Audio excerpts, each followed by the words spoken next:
And welcome back to Law&Crime, everybody. I'm Jesse Weber, joined here by trial attorney Janine Atamian. We're breaking down the biggest live trials and legal stories in the news today. We are going to be live in multiple courtrooms across the country.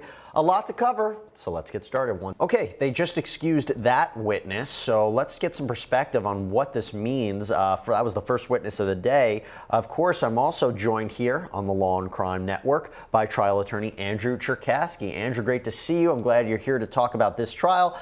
Not sure the relevance of this witness because I'm not really sure what vehicle we're talking about here. I don't think it was the car that was actually used in this shooting, so I'm not sure what the value of it is, other than the defense is saying he's providing information that really he never spoke about before. What do you make of it?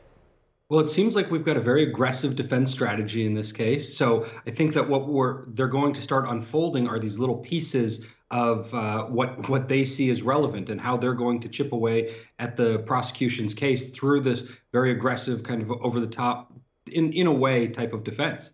Yeah, and Janine, let me ask you about that. The defense gave quite the opening statement. I mean, it was filled with emotion and passion and said, I can only imagine what's going to happen when this defense attorney has an opportunity to cross-examine Crystal Cortez, the getaway driver who took that plea deal for 35 years in exchange for testifying against Delgado and Mr. Love.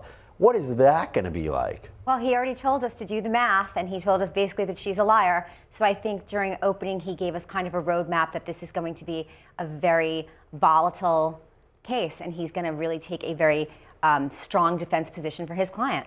Yeah, as he should. As he should. Now, I want to go back live to court. There's a new witness on the stand, and this might be, I can't tell if this is a different witness than somebody we saw earlier in the Christopher Love case, but we might see some overlap as well. Don't be surprised if we see some common witnesses, but let's go back live. What you said to For all of our trial watchers, you'll recall that this witness testified in the Christopher Love case. Now, Andrew, how much of his testimony really ties Delgado to what happened? Is this more of just setting up the circumstances of the shooting and saying, hey, a shooting took place and Hatcher was killed? I see that. I see that putting the vehicle in the location is certainly important. We talk about in these cases putting the pieces of the puzzle together. And one of the difficult things that attorneys sometimes, I guess, make a mistake of or do it intentionally, depending on the scenario and depending on the skill of the attorney, is you take that opening statement and you make the decision about how many of those puzzle pieces you're putting in place right up front. This is one I'm not sure exactly where it's going, but you do have to kind of lay out the whole time frame and the people involved as best you can. And that's what we're seeing here. Absolutely, because you have multiple actors and multiple positions and roles, and this can get a bit complicated in terms of when we also talk about what the motive is here. Well, Janine, as we wait to hear who the next witness is, one of the things that just strikes me is what a chaotic scene this must have been. You know, at a garage, and this is where people lived, and just it breaks out into chaos. It becomes a crime scene. What do you make of this? Well, that's the other thing, like you were just talking about, does it just go to the underlying crime of the murder, or does it talk about what the defense was saying, that this is a robbery gone wrong? Is this someone where you would rob somebody? You have to do 3 lefts and a right to get out. There's one way in, one way out. It's a residential garage. So to me, it kind of pokes holes in that argument as well. Yeah, and Andrew, one of the things that we're looking at, and I imagine the defense is trying to say is, listen, jury, how much of this looks like a hired hit? How much does this look like an assassination? Or how much does this look like a robbery gone bad?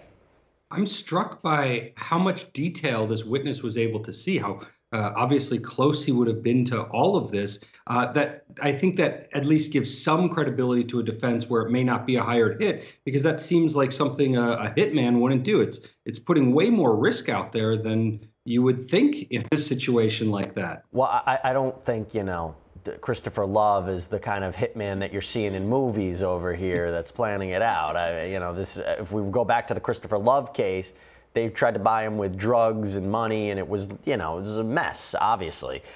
Here, he was convicted and sentenced to death, and Crystal Cortez ultimately is in prison for 35 years. Now we're trying to see what's going to happen to the mastermind of this whole plot. Let's go back live with new witnesses on the stand. Okay, so this is an interesting witness. Now, Andrew, where do we go with this witness? This is a guy who was an innocent person caught up in a really sordid and bizarre tale. What do you make of his testimony?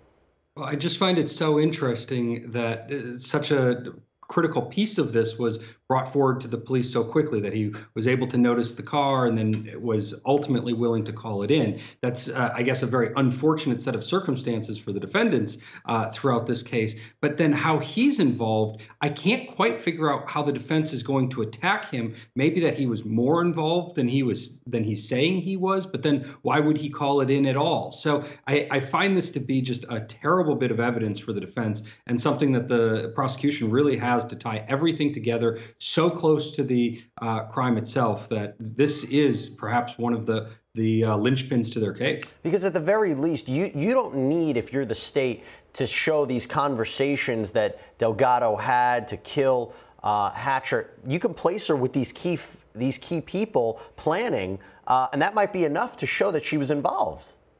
Well, even the defense counsel in opening statements puts her as being obsessive. So you've got the idea that she's already obsessive. That's conceded. Right. Now you've got the additional evidence that kind of has her talking about the death and getting rid of her and that sort of thing. And then you've got the car and the people that she's closely connected to. I mean, to the extent that we have it, that's almost direct evidence, but it's certainly very, very strong circumstantial evidence. Yeah, really strong case so far by the prosecution, and we are curious to see what the defense will do under cross-examination of this witness. Andrew Cherkasky, thanks so much for coming on. We appreciate your perspective as always.